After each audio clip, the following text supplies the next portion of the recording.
eye wo winam la o prima gedeme e komanu nono priye manene wo kifafo beleti krele bonure po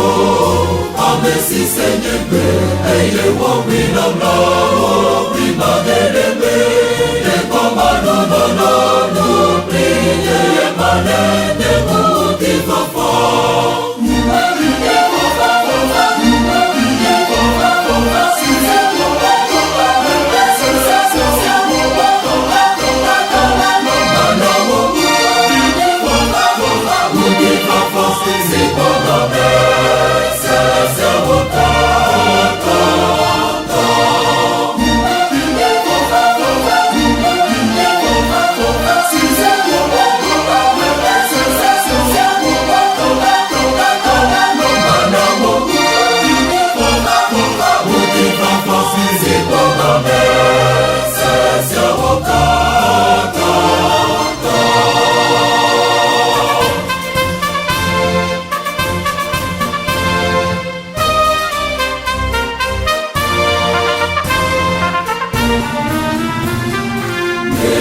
Tikrele bonure po